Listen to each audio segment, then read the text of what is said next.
శిఖరంగా నేనుండాలే నడిచే ఓ చైతన్యంగా అందుకే ఉన్నది మన కండదండగా ఇందిరా మహిళా శక్తే నిండు దండిగా ఇందిరా మహిళా శక్తే నిండు దండిగా నేను కావాలే ఆదిశక్తి చూపించాలే నా యుక్తి అణచివేతకే పాడగ సదా విముక్తి ఈరోజు వడ్డీ లేని రుణాలతోటి ఇందిరా మహిళా శక్తి ద్వారా వాళ్లకు వడ్డీ లేని బ్యాంక్ లింకేజీలు ఇవ్వడంతో ఎక్కడికక్కడ ఇందిరా మహిళా శక్తి క్యాంటీన్లు కూడా ఏర్పాటు చేయడం చాలా సంతోషం.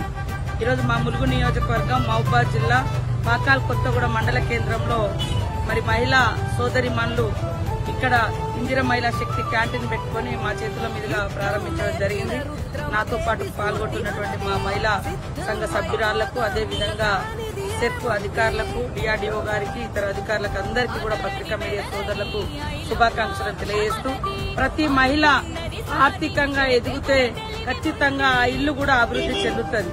మనం ఒకప్పుడు చూస్తే మనలాంటి మారుమూల ఏజెన్సీ అటవీ గ్రామాలలో డబ్బుల కోసం వడ్డీ వ్యాపారుల దగ్గరికి వెళ్లి వడ్డీలకు వడ్డీ, చక్ర వడ్డీలు కట్టి లాస్ట్ కు భూములను కూడా తాకట్టు పెట్టుకునేటువంటి పరిస్థితి ఉండే. కానీ ఈ రోజు మహిళా సంఘాలు దాదాపుగా 30-35 సంవత్సరాల నుంచి మనం ఏర్పాటు చేసుకుని ఈ రోజు వడ్డీ లేని రుణాల వరకు కూడా రావడం జరిగింది. ఈ వడ్డీ లేని రుణాలతోటి మహిళలు క్యాంటీన్స్ పెట్టుకుంటా ఉన్నారు, అదేవిధంగా బ్యూటీ పార్లర్ పెట్టుకుంటున్నారు, కిరాణా షాపులు పెట్టుకుంటున్నారు, ఇంకా సోలార్ విద్యుత్ నడుపుతున్నారు, కుట్టు మిషన్ కేంద్రాలు నడుపుతున్నారు. ప్రతి ఒక్కటి కూడా మనం అవకాశం కల్పిస్తున్నాం. ఈ రోజు గుంజేడు ముసలమ్మ పేరుతోటి కూడా ఈ మండలానికి బస్సు కూడా శాంక్షన్ చేయడం జరిగింది మహిళలకు. బస్సులో ప్రయాణమే కాదు, బస్సు మీద అధికారం కూడా మహిళలకు ఇచ్చిన ఓనర్షిప్ కూడా.